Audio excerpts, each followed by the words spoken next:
रतलाम दौरे पर आए केंद्रीय मंत्री ज्योतिरादित्य सिंधिया ने रतलाम से अपने पारिवारिक संबंधों को याद करते हुए भावुक बयान दिया।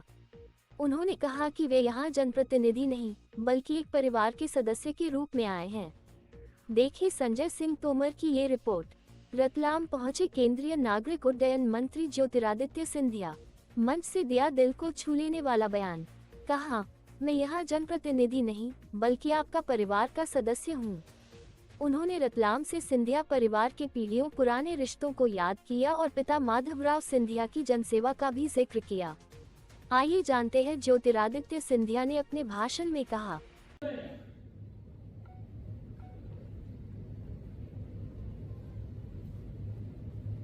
जिसका संदर्भ भी अभी निमिष ने दिया। मंचासीन हमारे लोगों ने मुझे फोन किया। आप और हम अपने घर से निकल नहीं पा रहे थे। अपने परिजनों की हालत हम लोग सूद नहीं ले पा रहे थे। वैश्विक बीमारी आ गई। उस कालखंड में मुझे फोन आया कि रतलाम में ऑक्सीजन की कमी। स्थानीय प्रशासन से हमारे सुलेमान जी और बाकी लोग भोपाल में देख रहे थे। तत्कालीन मुख्यमंत्री के साथ,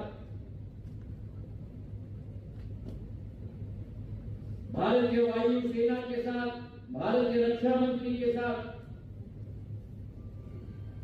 चर्चा करके भारतीय सरकार के वायु सेना के C-130 के हरक्यूलिस एयरक्राफ्ट को लाकर ग्वालियर में, इंदौर में, उदयपुर में लैंड करवाकर वहां से ट्रेन पर ऑक्सीजन के टैंकर्स को भेजकर मंदसौर नीमच में अनलोड करके वहां से छोटे ऑक्सीजन के सिलेंडर में भर के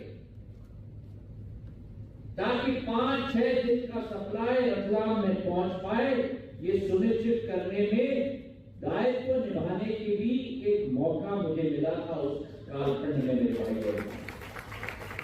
सिंधिया ने कहा कि रतलाम, नीमच, इंदौर और उज्जैन को उनके पिताजी ने उतनी ही प्राथमिकता दी जितनी ग्वालियर को। कोरोना काल में ऑक्सीजन संकट के दौरान की गई मदद को उन्होंने सिर्फ कर्तव्य नहीं बल्कि धर्म बताया। रतलाम के विकास में सिंधिया परिवार पहले भी साथ था और आगे भी रहेगा। मंत्री सिंधिया ने रतलाम की सांस्कृतिक और बौद्धिक विरासत की भी जमकर तारीफ की। साथ ही जिले में मोबाइल नेटवर्क की समस्या को लेकर जल्द समाधान का आश्वासन दिया। जिन क्षेत्रों में नेटवर्क की समस्या है वहां जल्द नेटवर्क पहुंचाया जाएगा। मैं रतलाम की सेवा के लिए तत्पर तैयार हूँ। आपने मोबाइल की बात की है, आपने क्रिकेट ग्राउंड की बात की है। जहां जहां मोबाइल की सेवा नहीं है मुझे गांव का लिस्ट बना के दीजिए। मेरी जिम्मेदारी है उसको तत्पर स्वीकृत कराने के लिए। और क्रिकेट का ग्राउंड भी बनाएंगे। जिस रतलाम में मेरे पूज्य पिताजी ने फ्रंट फुट पे बैटिंग की है, सिंधिया परिवार की अगली पीढ़ी को अभी बुलाओ, फ्रंट फुट पे मैं आपके साथ बैटिंग करूंगा। इस अवसर पर सिंधिया ने कई समाज सेवियों, साहित्यकारों और युवाओं को सम्मानित किया। उन्होंने समाज सेवी गोविंद काकानी, व्यायामशाला संचालक गौरव जाट, डॉक्टर डोली मेहरा, युवा साहित्यकार आशीष दशोत्तर, हेमंत मुनत, उद्योगपति एवं समाज सेवी राजकुमार अजमेरा, रक्तदाता दिलीप भंसाली, शैलेंद्र गोठवाल आदि का सम्मान भी किया। कार्यक्रम में मप्र के जल संसाधन मंत्री तुलसी सिलावट, पूर्व मंत्री राजवर्धन सिंह दत्तीगांव, महापौर प्रहलाद पटेल समेत कई नेता और गणमान्य नागरिक मौजूद रहे। तो रतलाम में सिंधिया का ये दौरा भावनात्मक जुड़ाव और विकास के आश्वासन दोनों से भरपूर रहा। आगे देखना होगा कि दिए गए वादे कितनी जल्दी हकीकत बनते हैं। आगे की अपडेट्स के लिए जुड़े रहिए वन न्यूज के साथ, सबसे तेज खबर सच के साथ। सब्सक्राइब करें और पाएं हर ताज़ा खबर सबसे पहले।